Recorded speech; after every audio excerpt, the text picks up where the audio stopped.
So I will call this meeting to order. The Oxridge School Building Committee meeting on Friday, April 12th, 2019 at 7:30 a.m. Good morning, everyone. Good morning. According to the agenda, first order of business is a motion needed to approve the minutes of March 29th. I know there were some updates to it. Anyone else have any comments around the minutes of March 29th? Motion to approve. Motion to approve. Okay. Second? Second. Good.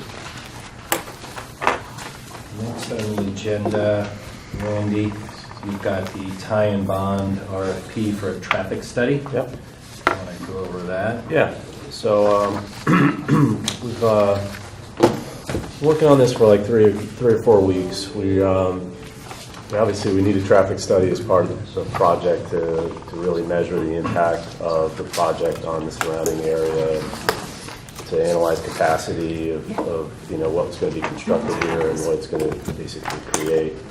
So we reached out to a couple of firms that were recommended by effectively people that are familiar with projects like this and firms that have worked with the town before. Bldg Comm is one of them, and Marone and McBroom was the other. We provided them with the information on the project that's available now.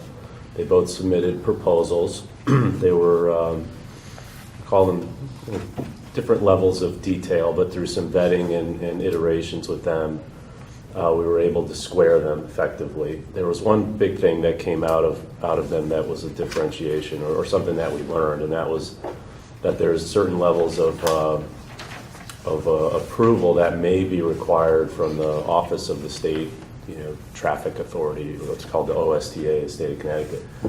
And there's two distinct levels there. We may not need their approval at all if the project can remain under 100,000 square feet and 200 parking spaces, which it currently is in terms of like the current concept.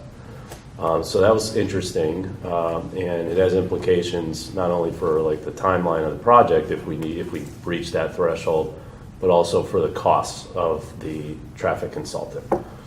So in both proposals, they're very comparable, I'd say, in price, and the costs associated with OSTA approval is very comparable too. It's about an extra, call it $7,500 to $10,000 of work to push through that process. But taking that cost aside, we discussed it. We had a couple of, we had one call and some communication with Michael and Mike Lynch over here to talk through the proposals, and we all basically came to the same conclusion that Bldg Comm effectively provided a more detailed scope of work. And a higher level of kind of responsiveness and care in the RFP process, and also Mike Lynch has had some personal experience with them working here in the town, and feel strongly that they could be capable of executing on this scope. So with all of that, we figured we would like to recommend to the committee to move forward with them. The cost is $20,000 if you remove any OSTA work, related work. It basically is in three main categories of work. The first is assessment, so that's measurement of existing conditions. So they will do an actual car counting mechanism out on, Mansfield? And then they'd also do some camera installations at 3 other locations, including the driveway entrance, where they basically do some manual count via video of traffic impact. The main scope of work is the actual traffic impact study itself. And then the remaining cost is really associated with what I would call communication.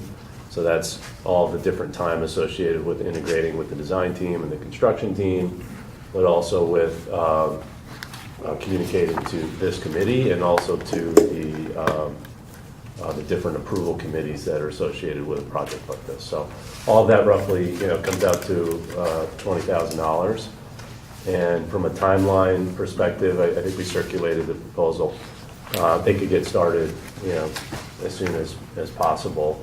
And absent the OSTA process, you're looking at call it like a 3 to 4 month time frame. So very much in line with all the stuff that we'd be doing during pre-construction, pre-development work. Does Michael or Michael want to add anything to that? I think you covered everything. Okay.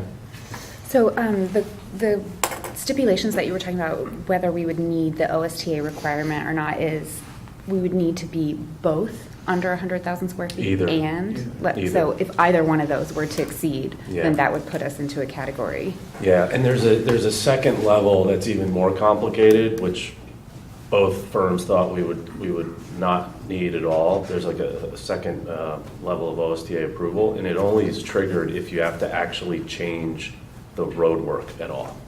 So what Bond mentioned was if you needed to, for example, add a turning little lane or curb cut to basically improve that entrance area, that could be construed as something that was a material improvement to the road and could necessitate an even more annoying and higher threshold of OSTA approval. But, it speaks to their familiarity with kind of like that street itself. They basically were like, you wouldn't have the room, frankly, to do it anyway there. So they felt like it was very low probability that we'd have to actually trigger something like that. And it's great that we already have a turning signal there, because if that wasn't there, that would be something that would have triggered that level of approval. The second part of the financial part of the proposal has some numbers for hourly services. Do we know what rates they charge? Is it in the addendum here? Yeah, It's in the page 9, I believe. So it's a laundry list here of hourly rates, but very, very comparable to the other proposal that we received. Do you have that? Yeah. You might have cut off the 2-page print. It's here. Oh, you might have printed single page. It's too much, but it is what it is. It's market. We comped it to the other. I'm sure there's lots of overhead in there. And Randy, is there any chance that we would break that sort of, I think you said a certain number of cars, 200 or 200 vehicles? 200 spaces. 200 spaces during construction? Is there a different category? So No, they were viewing it as per the permanent project. permanent, so it's for the Yeah. permanent project, not for the duration of the construction, Yeah. Do you okay. know how many spaces are there now? I don't, but they. Those are permanent marked spaces, right? And that's not including like overflow Mike when Lynch, they're. do you know how many Right. spaces are there now? About report had 92? Oh, 92. So materially less. And they're suggesting 110 in that study, In the study. Okay. or Which 115, makes- excuse me. Right. Makes sense. And that doesn't count overflow parking, right? Like when there's an event Right. at the school and people are parking on fields. On and courts, fields, I know, right? which It's just the is- permanent marked Right. spots. Right. And my impression is that the studies that are conducted here don't really take into account special events. Mm-hmm. They kind of measure typical days, which I'd love to hear kind of some more feedback through the process from the school to hear, like, because we go there a lot and Sure. we're always parking on the field. So I don't know, you could probably count, there's probably 40 days a year where you actually have some significant overflow. So that should probably be contemplated, at least in terms of the site plan and the layout. Maybe they're not real spaces, but it's some sort of kind of buffer zone that's better than just parking on like, muddy grass or, yeah. I would think the neighbors would be interested in that as well. Well, Rusty and I spent some time yesterday up in Hartford, and one of the things that Costas asked us was if we were moving forward with a traffic study, and I said we're actually going to discuss it tomorrow. He did mention there were different levels of it, so I think we're on target with that. Yes? If it helps, in all the building projects I've been involved with, there is, the decisions about parking are made on daily use rather than overflow for special events. So I wouldn't really get into that. Okay. Thank you. Motion to move forward with... Second? Okay. Anything, Kate, on moving forward with the traffic study? Not at this time, but Okay. I expect you're going to be talking about the architect.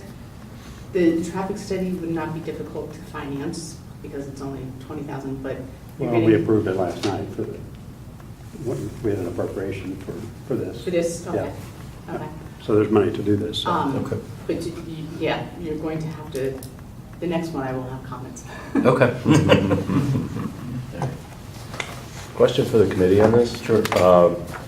In terms of executing the agreement or the proposal, what's the process here? Is it a member of the selectmen committee? signs The selectmen? The selectmen For has to sign selectmen, everything. okay. Good. All right. Thank you, Randy. Thank you. Next, discuss RFQ for project construction management. Rusty? I assume everybody spent most of yesterday, last evening All on night. this exciting piece of document. It's a pretty standard construction management at risk RFQ. RFQ is really designed to get an understanding of them. There's no bid part of this or anything else, but it is an important screening process that we need to go through. This has been vetted by Katie, who corrected my spelling and grammar errors. And Mike, who also commented on it.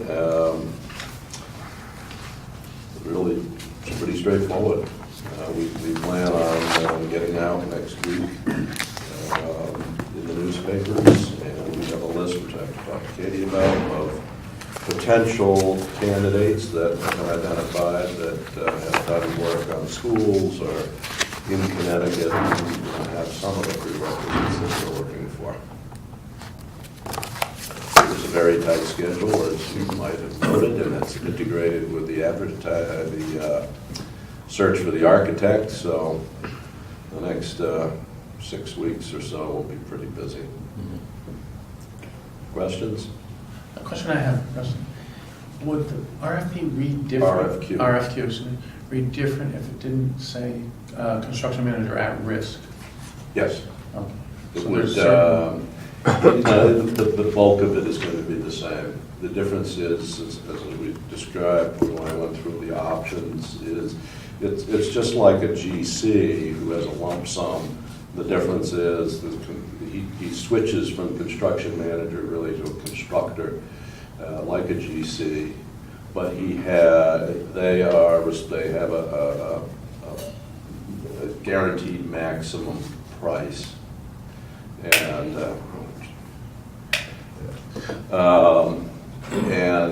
the other big difference is that any savings that are accrued below that price goes to us, not the GC. So there's no incentive for them to kill us with change orders, and there's no incentive for us for them to cut way back and affect the quality. So the RFQ wouldn't be a lot different. The RFP, which will follow this, will be somewhat different and detail more of the arrangement and all that. Good. Any other thoughts, comments? Speed is of the essence. Yep. This is a pretty standard thing, as Rusty says. I don't see any reason to doubt that, and I'll just get it out the door immediately. I think it's terrific. Thank you. I don't know, Kate, is there a motion needed to move that forward? To move forward with? Not spending I money. think Yeah, we're not not- spending money, but it doesn't hurt to, to approve the form of the. Yep, good. Thank you, John. Seconded? Second. Good. Thank you for approval to send out the construction manager at risk request for qualifications. Thanks, Rusty. Rusty, if you would send me your final version today, and we'll get it in the vision. We're just going to use, I read your last. My last one? Yep, Okay. and that's fine, that's perfect. But I want to talk to you about this after. Yep. Diane? Yes. You've been busy. Yeah, lots going on. So last week, on April 4, on Thursday, we received 11 proposals from architectural and engineering firms. We reviewed those proposals. Rusty Schreiner and Mike Lynch and we went through the proposals, each of the 11 proposals very carefully. We used a sort of grading sheet of sorts with a series of criteria, and we, together between the three of us and our results, we came up with 6 firms that we recommend to the committee that we proceed with as semifinalists in this process. Those firms were Antonozzi out of Bridgeport, KG&D out of Mont Kisco, Perkins Eastman out of Stanford, Slam out of Glastonbury, Silver Petrocelli out of Hamden, and TSKP, Taisu Kim out of Hartford. And so if that's kind of agreed through the committee that that's an acceptable list, a way to narrow down, we were going to go ahead and email those 6 firms today and notify them and move on to the next step, which is, as we laid out in the RFP, the next step is interviewing each of those 6 firms. And so what I would propose is that we have 2 weeks to respond to those 6 firms and come up with and narrow it down to 2 or 3 finalists. And Rusty and Mike and I agreed that 2 evenings would be desirable if we could find two evenings that worked for everyone on the committee, because we feel this is an important decision and everybody should attend those presentations or those interviews.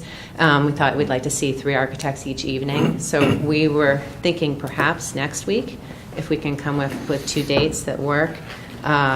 We thought the format could be 40 to 45 minutes for each interview, after which we would have 10 to 15 minutes of review, and I'll provide each committee member with a grading sheet of sorts so that we could each kind of give them, I guess, a grade of sorts in the end with the similar criteria to what we used for this round with a series of criteria.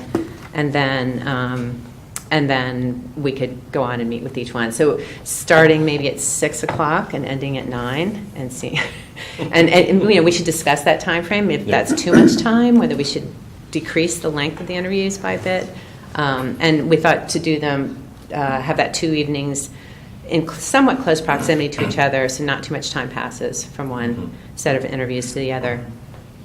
Just looking at, and again, I can throw some dates out. We can discuss what dates might work, or we can also discuss that format if everybody agrees that makes sense. Having just done 7 rounds of superintendent interviews. You want to sign up immediately. For exactly. Yes, thank you. And we did that on a Saturday and Sunday, which was very effective for us as a board. It also, there's a little difference with confidentiality in going through that process. I'm not sure that plays into these folks kind of all know who's bidding on projects and stuff like that.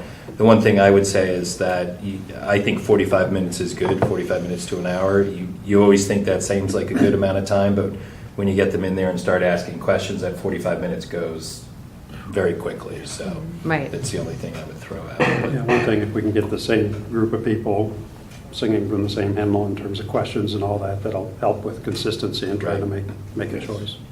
Yeah. Yeah. So I could. I'm out of town next week. So am I. Okay. There's a So school it break. is- Next it week is is school spring break. break. Okay. So maybe we need to move to the following week then. So the 25th is the day that we had said we would announce it, so we could look at Announce the winner? announce the The finalists. semifinals. The semifinals. Oh, sorry, the finalists, rather. We have the 6 semifinalists and narrow it down to 2 or 3 finalists. So we could look at the 22nd and 23rd, perhaps. I don't know, back-to-back Yeah, nights those- is feasible. I can't do the 24th, so the 22nd, 23rd would work. Yeah, 24th is not good for me 24th either. or 25th don't work for me either, but the 22nd and 23rd do work. Does that make sense? I might be open those days works as for well. me. Okay. Hold on, let me just double check. 6 o'clock, okay for everybody? Let me just check. Talking about John. Board of Ed schedule. Yeah, I'm actually available both those Going days. here. Oh, yeah. Board of Education 6 to 9. meeting on the 23rd. Yeah, that's what I just realized. Board of Ed meeting? Yep, So, it's 7. Right. Who here is conflicted? Just you? Okay. So if we started at 6, that only gets 1 in for Yeah. me. We can fill you in. Yeah. That's fine. The majority of works for it, I think that makes sense. Okay. I mean, the other option, I suppose, is we could consider the 25th and move back the date that we reply. by 9. Let's, stick to Monday, Tuesday. I think back-to-back nights is good, though it's a lot, I think, to sort of roll through it and, It's like pulling two teeth. Get it over with quick. right, so, John, you could do those nights. Both those nights work for me. yeah, and Michael, That that's works good for me for as you, okay. Good. All right, so, and then I assume we would hold it in this room? Probably not. Oh, probably not, okay. This is the busiest room. I'll look at what rooms are available, but Okay. it also is something that you don't have to have in public session. So Oh. There we go. we can find a smaller room, probably. Okay, good, because that was going to be my next question. Mike had offered a story about a previous interview session that ended up on camera, so we just wanted to Yeah. make sure that didn't Yeah, happen. no, we can, because it's part of negotiations, you can do it. Personnel matters. Okay. No, not personnel, just a, strategy, but, Okay. negotiating a contract with a provider. We could Okay. potentially use the Board of Ed meeting room also. Okay. Well, not on Tuesday. Well, not on Tuesday Not night. on Tuesday night, but on Monday night. Yeah. This room might be free on Monday night because the Board of Selectmen is not meeting that week in the evening, so I'll find out what's available. and get I back would to you. just double check, do they need any type of presentation type equipment or anything? That's a good or question. Electrical Yeah. hookups or? Usually they bring If their there, own. if there is no space, we do have those 2 small conference rooms. They're pretty large Correct. to meet with an architect in a group of this size, so. Yep. Yep. could always Okay. So use we'll our find the, building. thank you, we'll find the space. Good. They'll Okay. typically bring 3 or 4 people. Yeah, You might want to think about limiting how many they bring. Hmm. If you feel that, you don't want 7 or 8 people. right. Okay. And, let's see, so then the times, and then as far as notifying the architects, I figure we're just going to give them a date and time and tell them that's when their slot is. If there's any major issue with it, we can try and shuffle it, but I think we set our 2 nights and ask them to come during those 2 times. Okay. Right, so, and I think that's everything. Just the next step after that, at least what we have on the calendar, is that the finalists will then present to us on May 9. So I don't know if we should just check everybody's calendars too, make sure that's still a good day.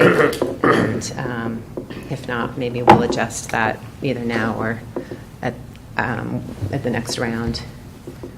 One question, I don't know whether it'd be helpful to give extra thought to the questions we want to ask them. And so this would be particularly around things we want to encourage or avoid in the design, and then their experience in operating under those parameters, right? So if we want something that's less aesthetic and more functional, cheap and cheerful versus expensive, I don't know what that is, but we might want to think about the things that we'd like to see as a result of the architectural design and sort of test their propensity to work with a committee like this and deliver on something like that. Versus them being someone that imposes the way they do things and say, no, I agree what you're saying, but no, you really have to do it this way. I don't know, it might be helpful, even people in the community that have dealt with this or dealt with the guys at Tokadika, the high school, just to flesh this out. I think that could be really valuable to have that thought through in advance. Kate? Yeah, I think you should think about how long you want to give them to make a presentation. And then you should try and come up with questions that you plan to ask everyone. There will Right. probably be questions that lead out of that you don't necessarily ask every candidate, but you should have a set of questions that will help you, Calibrate. like John is saying, yeah, that you ask of each, so you should have those done in advance. Yep.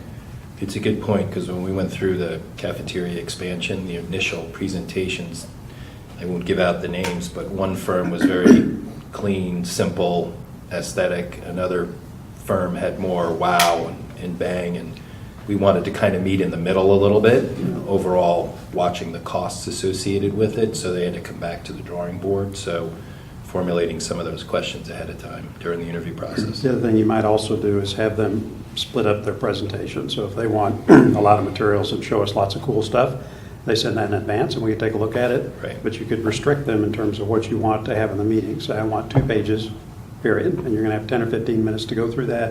And then we're going to ask questions and have a dialogue for 30 minutes. So we don't want a lot of paper and we don't want to hear a lot from you in that meeting. We want to do that in advance.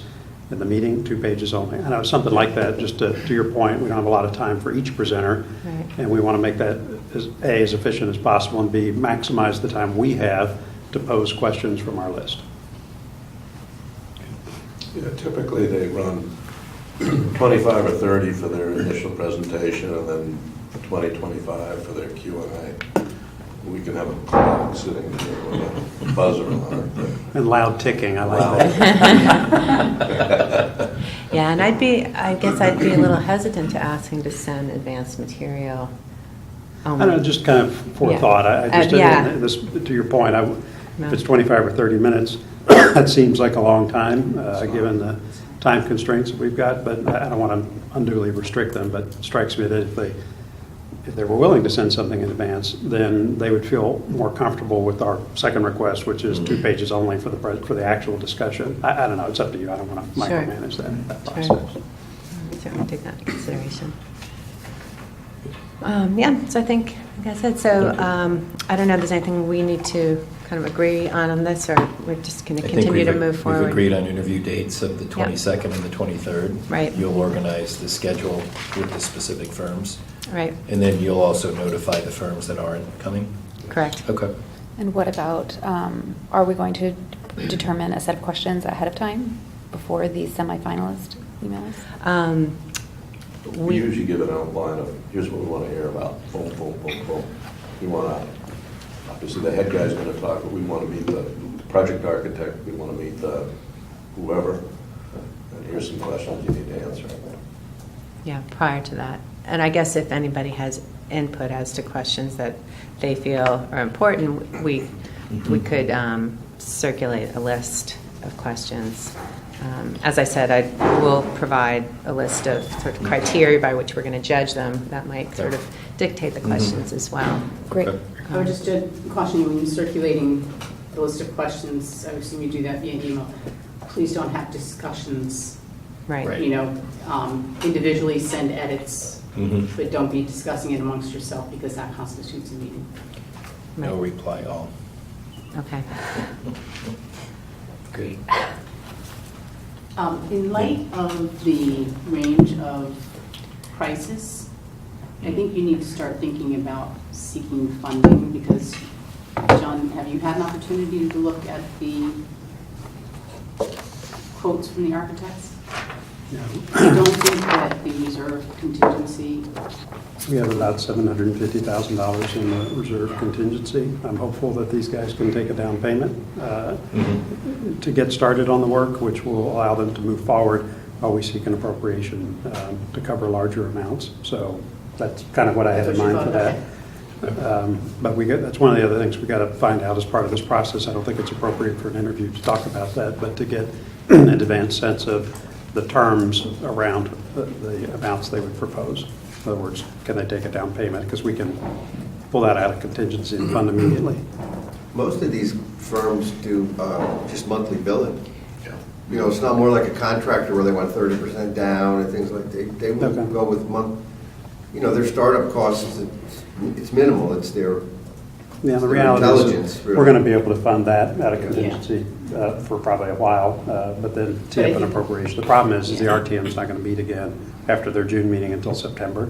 So we just got to make sure that there's going to be enough around to fund this while they do their work. or in we start looking anticipation to of that. seek an appropriation in June. And maybe that would be one of your questions to the firms. How do they bill? Yeah, we could do that. We could also get just an appropriation to put in a contingency, and we just fund it directly out of that, so we have enough money. And then that way it's been teed up to the RTM, and they're not going to. They know what it's for. They know what it's Yeah. for, so. Yeah, because we'll still, thinking about that, following on after the architect, we'll be looking to engage a construction manager. We may have more funding needs before September, and it's difficult to let out contracts when you don't have an appropriation. I hate when that happens. Yeah. One of the other things We'll definitely manage that. we talked about, Mike and I and Diane, was to some extent the bids that are in there are apples to oranges. And we're asking, Diane is asking them, hey, we want to break out for your services, what's your sum? And then all your other costs that you need to include in there, because some had some of the consultants in there, some didn't, and so we're trying to, with this notification, we're going to get apples to apples, because there really is not that wide a spread as your initial look at those proposals would Right. seem to indicate. And also a clear indication of the cost, the size of the project on which the project's being based, you know, what their estimate is on the square footage. Right. So we can, and then the breakdown of their hourly cost, but just to, so we can more equally compare the proposals to one another. Good. Any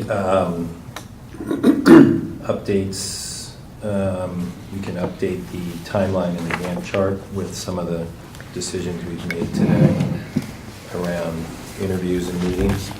It just becomes important when we've got a lot of stuff going on at one time. Days, we'll have to adjust this one for Diane, but it's going to get hectic for the next few months, and we want to just make sure whatever work we're doing is integrated into a bigger calendar, unless you want to be here 7 days a week. No, okay. So, is there any, just very specific, the site survey, is there anything going on there? We approved it, I don't, They- so it's fun, I don't know if they've started. They've been out, Have it? yeah, they were out several days last week, and they were out again this Monday and Tuesday. But when are we You expecting know when it's gonna delivery? be done? Right. I don't, they were just the workers out there, I didn't see any of the supervisors. Can we You know, they follow were up and check measuring on the, that? You know, Yeah. inverts on the catch basins. Could you throw a call into them, Mike, and Sure. see if they can give us a guesstimate date that we would have that? Okay. Yeah, because that would Thank be great It's if something possible folks to are gonna ask. provide to the architects before their interviews. I think that would give them a little Great more point. information, Yep. because we're asking them to have a bit of understanding of the project, and that would help their They may be able to understanding. provide a draft of it if it's not complete. Right, yeah, that would be helpful.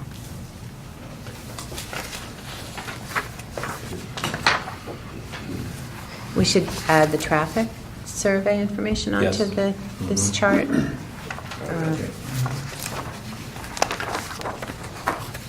it is, it's on the second page. Oh, yeah, Anything it's we're in paying there. money for is in purple. Blues or freebies. Not including our. So we're blue, right? Yeah, we're cheap. Rusty, all the CM dates are updated. Compared to Yes, I believe so. I haven't gone through it, maybe a day or two. No, I haven't, excuse me, we changed the, we gave them a little more time to prepare the RFQ. Even though it's an RFQ, it's not the same as an RFP. They thought, and I agree, that we needed a little extra time between the time they may get notified via the paper next Thursday. And we have asked them to do it, as you saw, in a every submission is going to be the same in terms of organization and stuff, so you're going to have to move back and forth on that, which will take some time. But no, it hasn't. And the architect's phase is on the second page, the schematic design and design development. I think those are all seeming to be a bit later than what we're showing too. And of course, it varies from architect to architect, so we could do a bit of generalizing and shift those for now, or wait until we have a more final schedule with the architect. And then, Rusty, just procedurally, is it best just to email you any updates to this, or you're overseeing this Yep. this schedule? Okay.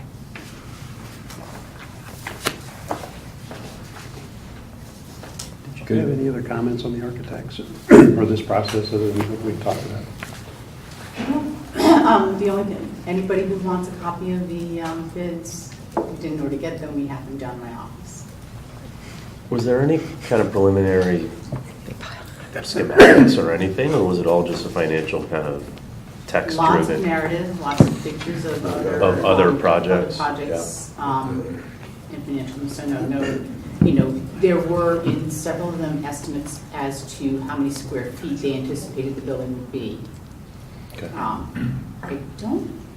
There might have been one that said 100, but mostly it was like, the ones that did say anything were in the range of like 85 to 95,000 square feet.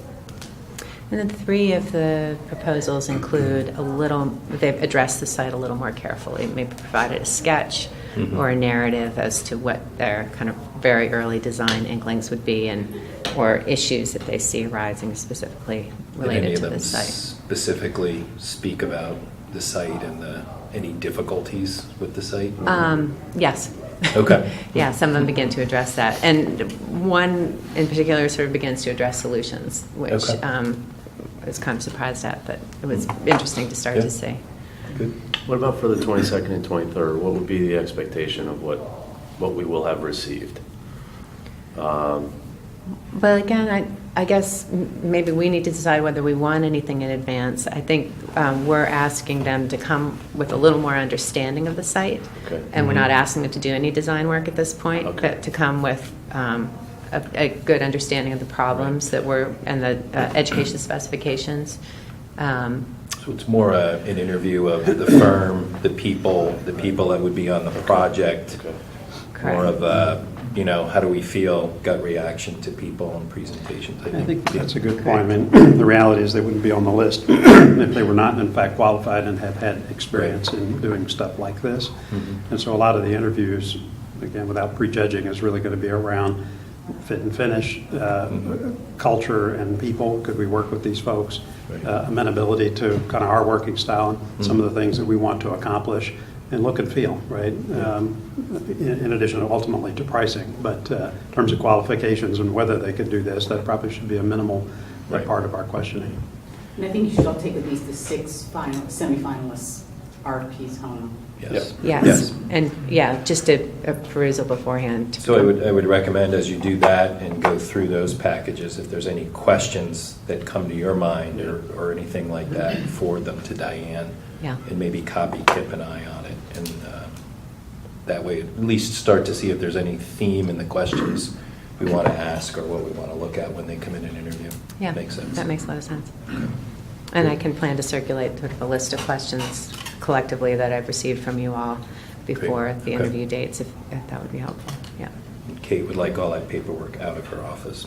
It's kind of funny, it reminds me of like being in a library or a school classroom with all the stats lined up. And then big picture, it goes from that night 6 to 1, or To 2 or 3. 2 or 3, depending on how we feel about the So- group. And then those Okay. 2 or 3 architects, we will pay a fee, which we Got need to it. determine the amount will be, and ask them to start to actually solve some of the problems on site and better understand, dig into the project. And Right. we felt that type of a presentation will really give us a good sense of what the experience will be working with that organization. That's the May 9th, right? That's May the 9th. finalist presentation that we will. Finalists, okay. Can we confirm that works for everyone? We started down that path, so it works for me. But does May 9th work for everyone right now? Yes. I can make it work. All right, I'll have to move good. something, but yeah. The interesting Is comment. that going to be an from the- evening meeting as well? Sorry. I would think That's a good so. question. I would think so. That was Yeah. probably more practical for Yeah. us and probably also for the architects, I Makes suppose. sense. Yeah. Yep. I think so. The interesting comment at the meeting Rusty and I were at when we talked about this, we said we were getting to the phase of looking at 6, and Costas perked up and he goes, how about 2 to 3? We said, well, that's the next phase that we'll get to 2 to 3. He was like, all right. Okay. So, One of many interesting comments. yes. Who's that individual again? Hmm? Who is that again? Costas Demantis, he's the director of Office of School Construction Grants and Review. Okay. Wow. I didn't realize he would delve that deeply into. He's We'll a give a- lawyer. We'll get, he's a lawyer by trade. We'll give a quick Enough update said. at the Okay. end. So, I know there was a meeting last night, a planning and zoning meeting. Some folks had emailed me about getting this on the agenda around the overlay municipal zoning application that's out there. There was a public meeting last night that will be continued. I know some folks here attended it. We've also had some meetings and been educated by Jeremy as to the overall process and what's going on. This is something that started over 2 years ago with planning and zoning in terms of the overall master plan for the town. So that process continues, and I think we need to continue to monitor that process. I don't know if anyone has any other feedback or comments around it. Oh, I'll first share, and Katie had in. I went to the meeting last week Okay. too. And I think what's interesting is there was a fair showing for a meeting of, Good. a focus around these 13 properties. One of the comments that John Cini shared is the coincidence of the application by the commission had nothing to do with us as a building committee, Okay, good. which I felt good about since I'm one of the Yes. neighbors, and also opposing the town's proposed amendment. I think what came out of it is there was a broad set of individuals from neighbors of not only Oxford School, but firehouses and others that wanted to hear the details of the proposal, and that the committee, obviously, as you mentioned, will continue it into May because of the large number of people that showed up, and also that the committee doesn't have any time frame around making a decision. Since the town is the applicant, they don't have a 65-day window for deliberation for a decision. Okay, So good. we kind of call that out. I don't know if Katie. Yeah, I think that my main takeaway from that was the thing that kept coming up as a theme across all the different properties, as you were saying, different neighborhoods, was that people were asking, why are we making this a set of rules across all of these properties versus a case-by-case basis as they come up? So like, for example, Oxridge could come up as we're planning something, but a lot of the other properties didn't. So I think that sounded like what the Planning and Zoning Committee would kind of need to go back and decide if they were going to justify doing the whole thing. So. So we'll continue to monitor that, and as a group, if I know Jeremy has offered to come and continue to educate us around the process. As always, there's plenty of reading material out there around this on the website. So Yeah. I mean, I think on that note, we as a committee need to service as that liaison to planning and zoning, Yes. to any of the town members, with regards to the site plans, the construction drawings, the schematics, as they become available. Yep. I think the one thing in spending some time with Jeremy and is critical as we go through this process, and I know some of these folks have already probably spent time maybe down at town hall or walking the property, but Jeremy said the key to all of this is, once we get down to the finalists, is spending time with his department and understanding the site, how we work, and he said it just adds a lot of value to the overall process, and the sooner the better. Good. All right. Rusty and I, just a quick update, Rusty and I went up to Hartford yesterday and met with the Office of School Construction Grants and Review, Costas, who's the director up there. We also met with Kermit, who is one of the architects and would be potentially a project person should we go down the path of applying for a grant. And we actually met with Tim O'Brien, who's another member of the committee that's kind of organizing the whole process. There's been a lot of changes up there in terms of streamlining the process.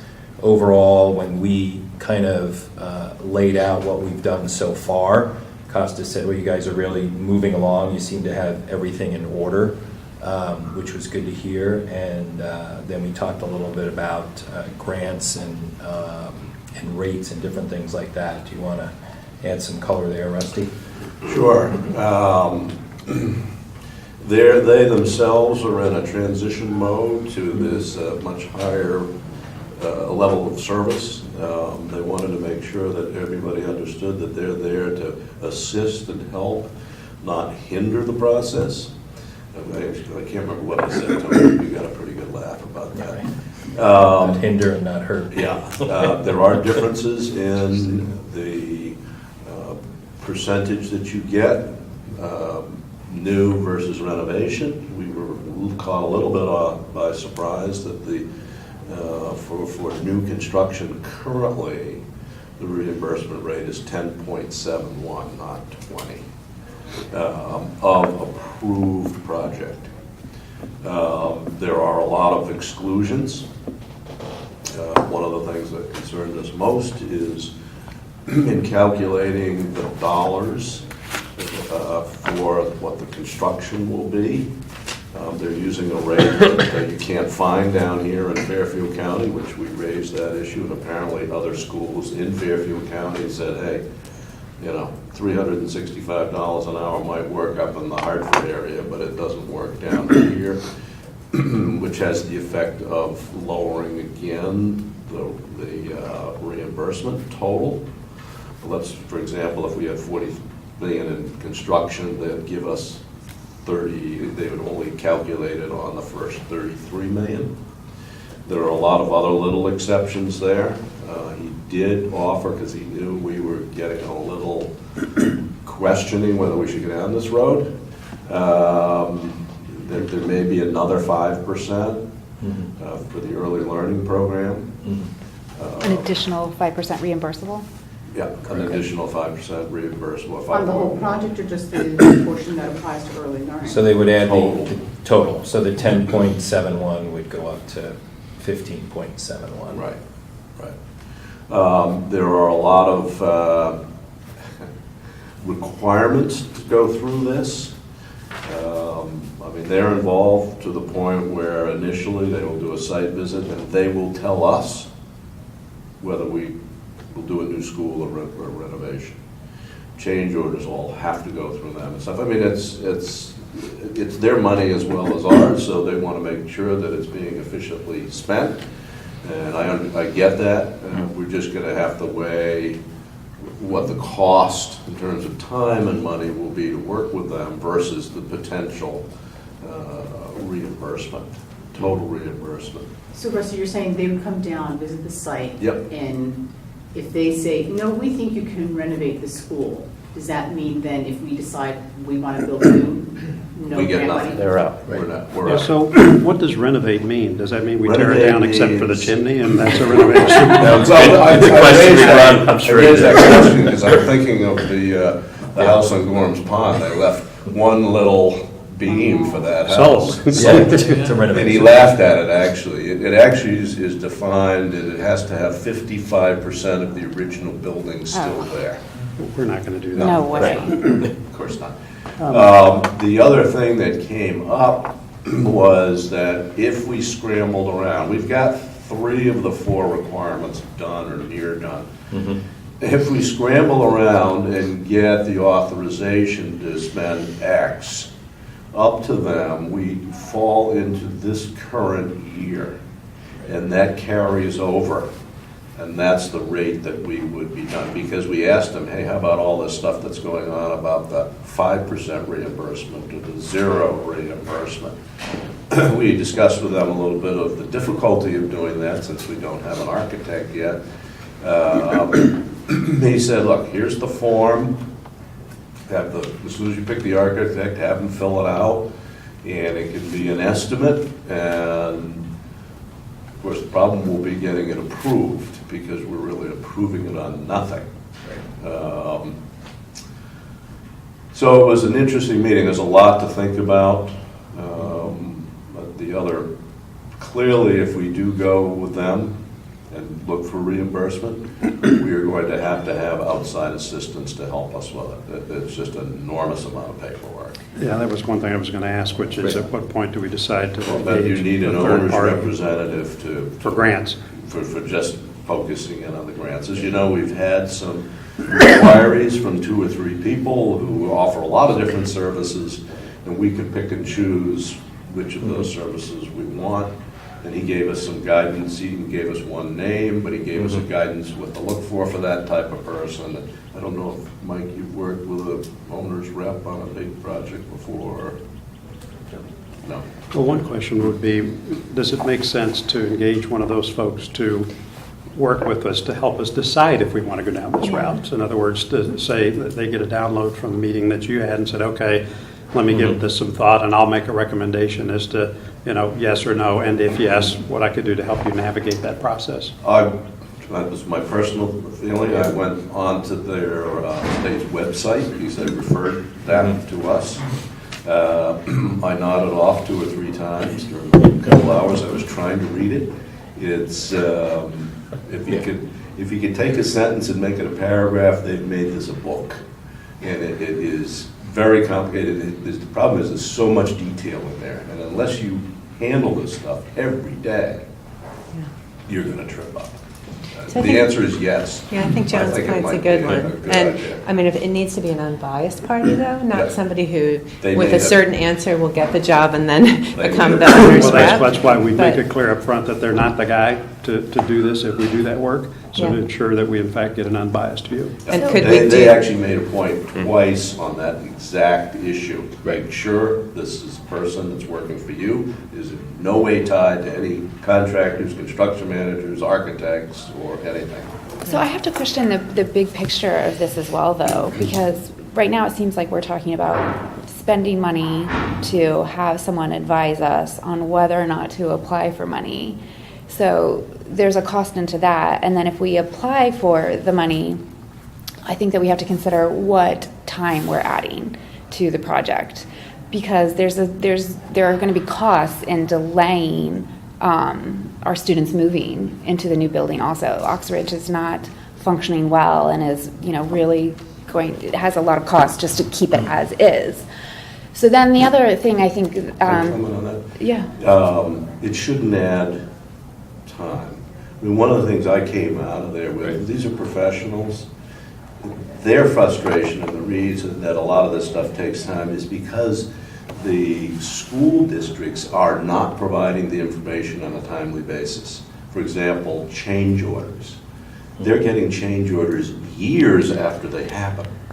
We Well- can give them immediately. and So that's a good point for us to stay on top of They will assign a it. specific architect to work with us and will not slow the However, project if we don't make a June 30th deadline, then that's a significant amount of time. We're looking at an entire year, assuming that there's not an extension into September. I mean, one of the things that this first sort of grant consultant, a question that person would answer, it says, by the way, here's the money, here are all the hoops you have to jump through to get that, and if you go down that route, it's going to add X time to the project. Right. So we get that work done, and we can take a step back and say, in the scheme of things, is it worth it?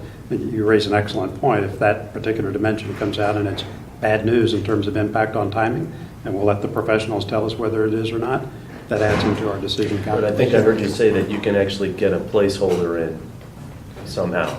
Yes. He was basically saying like, oh, just get the form in. Right. Have enough like sketches on it, and then you'll be grandfathered into the program. Yeah, but the key to all of that is, Right. and where Rusty was heading, and this is, I think, a further in-depth conversation we need to have with John, the Board of Finance, and the RTM, is we have to have the funding resolution Right. for That's the 40, part. 45, 50, $55 million.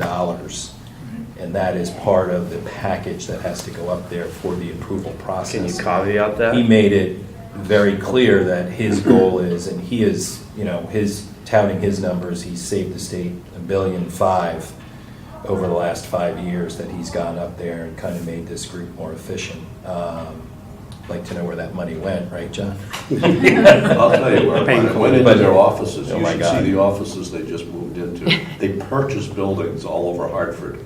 These guys have a 16th-story view of the river, and I'm going, and all marble.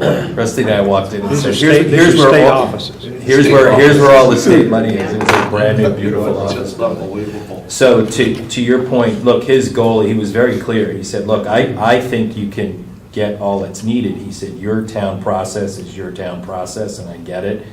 And a lot of these town processes take time, and you've got to get the right people involved. But his goal ultimately is for us to get shovel in the ground as quick as possible, especially if it's a failing school. So, Kate?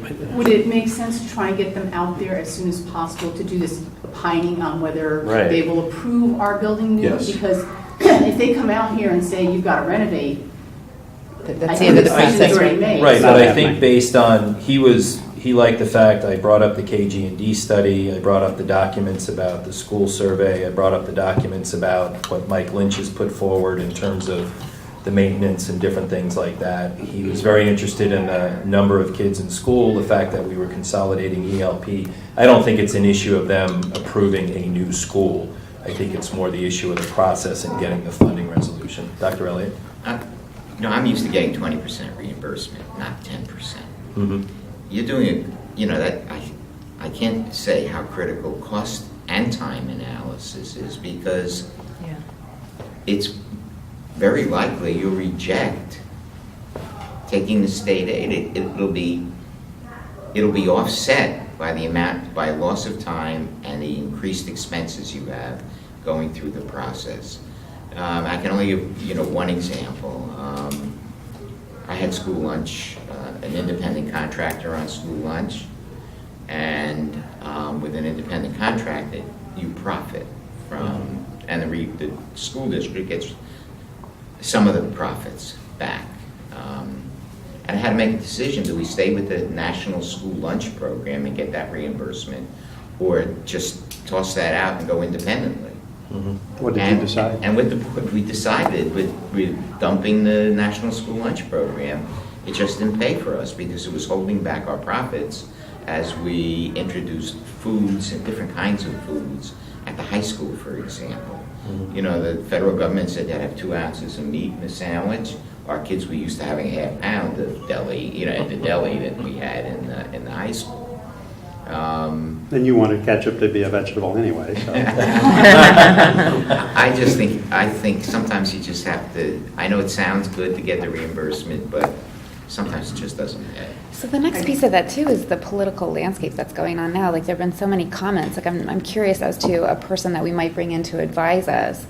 How likely is it, even given the new leadership in Hartford, that that we would even come close to actually getting that 10% or the 15%, and also that they would give it to Darien? Like, how is it? So that's not a choice on their matter. There are No. rules, and it doesn't matter Right. what our wealth level is. Right. I mean, we would be impacted by the cost of construction being higher there than what their allowance Right. is. Right. However, if, the rules say they have to give us this much for these things. Right. And it doesn't matter where you're Darien or Bridgeport. So they don't have the discretion to, They don't have to the your discretion, good yeah. point. But If we do it before It's June. Probably behind the scenes, complicated. yeah. we So get, that is only for this year. It's That in can order- change for. yeah, it could change So with the that's- new okay, legislation. because there have been comments about continuing current it could projects and change not for next starting year. He new. was very clear Okay. in the conversation. His recommendation is not to change for specific Fairfield or wealthier towns.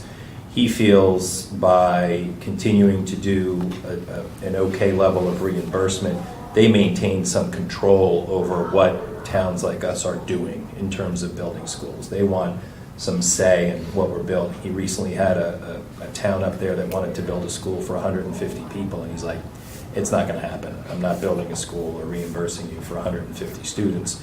You should go to your surrounding towns. So it's their own little way of controlling the regionalization question that keeps coming up. But the 10.71 is the committed rate that we would be reimbursed on reimbursable space and items. And the 5% that he would try and get us is based on some additional information he needs on what we're doing with the early learning program.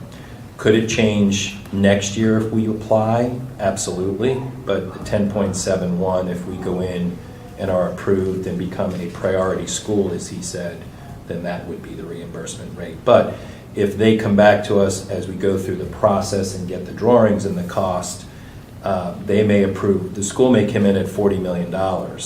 They may approve $33 million. Their reimbursement will be on the $33 million, and the $7 million is on us, over and above that. It is doable. Yep. The downside to going for an appropriation in May or June, the RTM, is that we don't have a real good handle on what the dollar amount is. Right. So we either estimate high, or we do a very good job of educating the RTM that there's a distinct possibility we'll be back for a secondary appropriation. Yep. It is doable if you want to go that route. I And the- think and the John rationale- is right that we may want to consider hiring somebody to do an analysis and give us a really good firm idea of what it would cost us, what we would lose in state grant money. I find it hard to just turn our nose up. Yeah, I have the form here somewhere. He did say that most of the firms are, and we went over the firms that we were talking to. He said any of these firms could do this in their sleep in terms of giving us the cost estimate worksheet that they require. He said this is nothing that will surprise any of the firms that we're working with in terms of giving us the costs that we need to go through our So- approval and funding. So would the next step be to say, let's find someone that we could hire for this discrete project, which is, what the heck do we do with all this? And get them kind of on the payroll and going immediately? Correct. And let's see what happens out of that? The other part that I think is important is that we can integrate into the finalist presentation an estimate of cost. And we can give them the form. Unfortunately, the state uses their own form. There are programs that every estimator, every construction manager, every architect uses. Rather than do what everybody else does, they have their own form. But it's literally a 3-pager. I have a copy of it.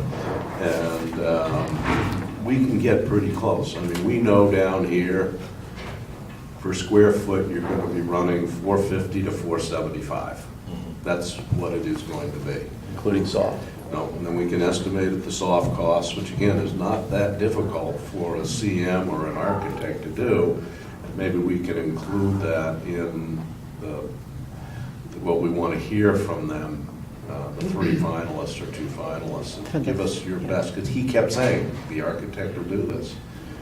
But we're talking about potentially 15% of 33 million. Plus some of the soft costs. They said they might even reimburse us for the studies that are already done.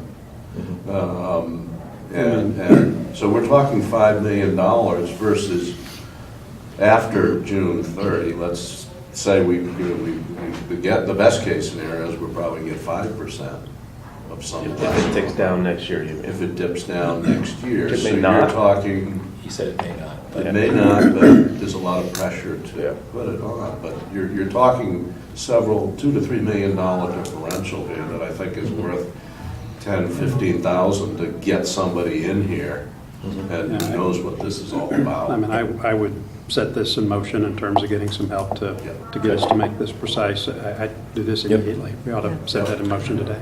So we've got a couple of proposals. Okay. And Rusty, is there also a parallel track of saying to the state, we're going to go ahead and get them moving as well to perhaps come down and look at the site? he just- so that All I have to do is give him a phone call, and he said he'll provide some dates, and they'll come down here. He So said he's okay. at a site several nights a week. And if throughout 2 the weeks state. from now we hear from this consultant and they say, stop everything, it makes no sense to do this, we just Right. stop, but let's get the process Yep, started. exactly. Is he the Yeah. decision maker Yes. Yes.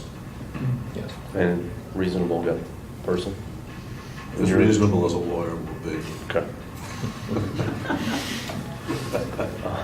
That was encouraging. Yeah. The No, CM firms can do the two. He's by the way. very straightforward. Yeah. He answers your questions. He asks you the right questions.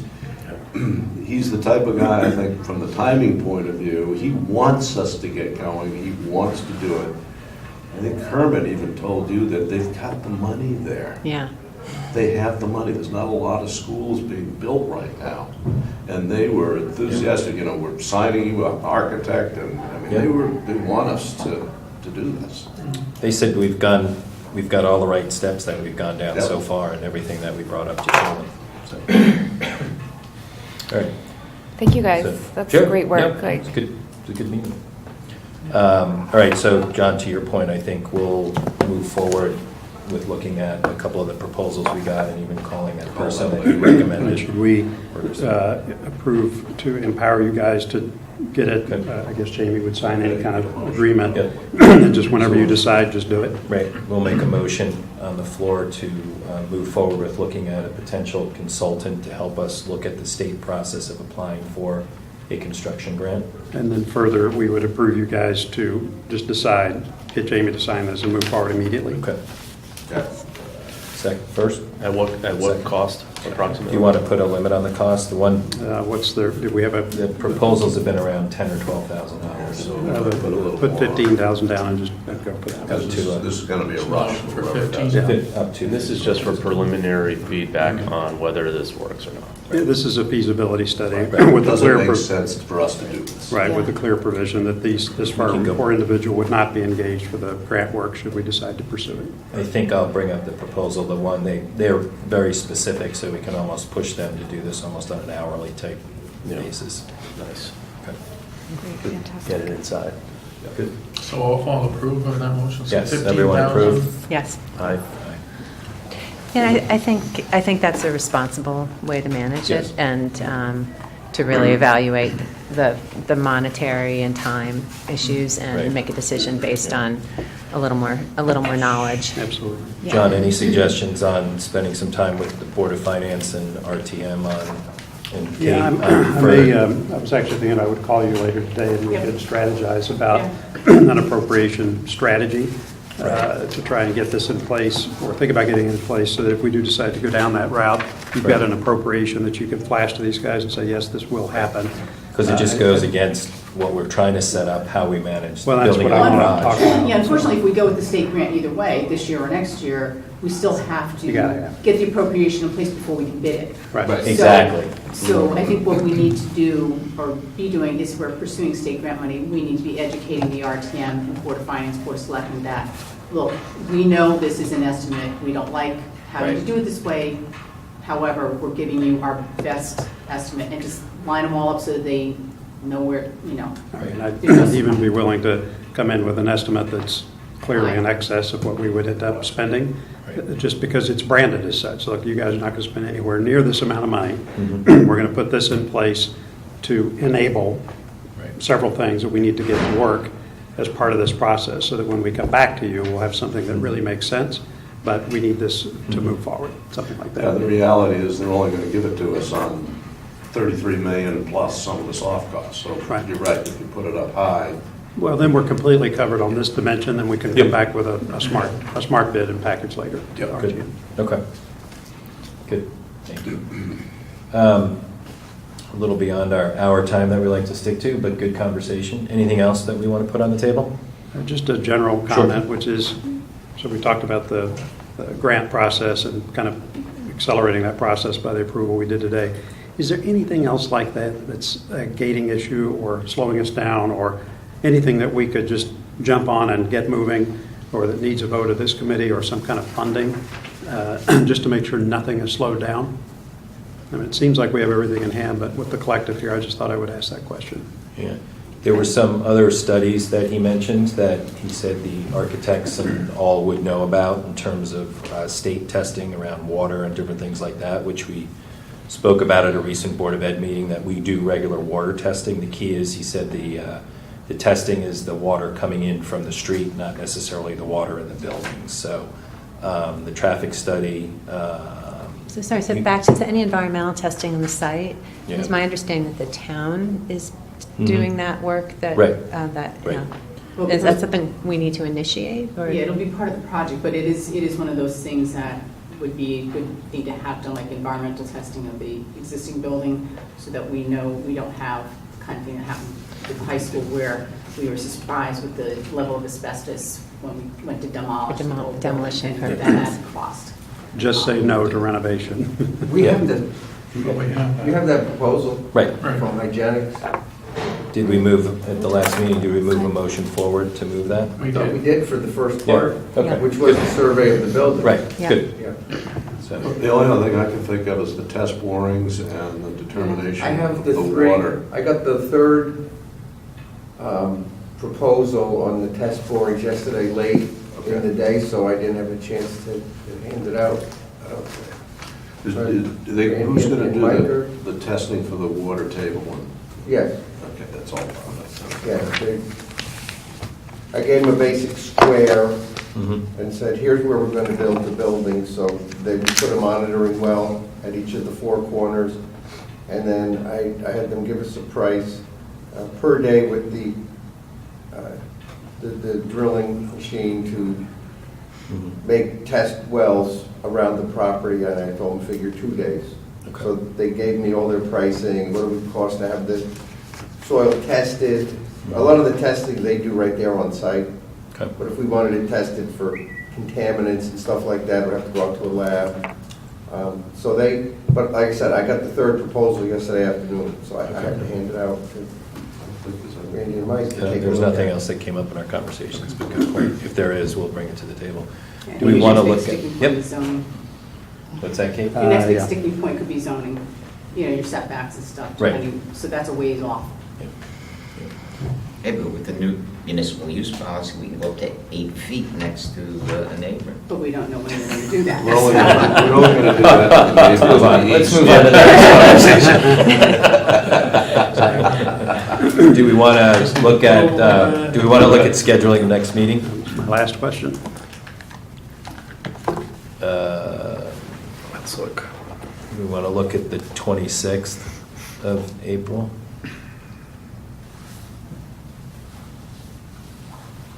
That works for me. Does that work for everyone right now? Yes, that's fine. Well, let's do that tentatively, and then we also have a lot we'll be doing between now and then, and Right. we'll build the agenda from that. We're meeting the 22nd and 23rd of the Yeah, same week exactly. for the interviews. All right. So let's put a Tentative place. at 7:30. 7:30. Let's put a placeholder on that, especially if we need to do some follow-up from our interviews and other meetings. All right. Good. Motion to adjourn. Adjourn. All in favor? Aye. Thanks, everyone.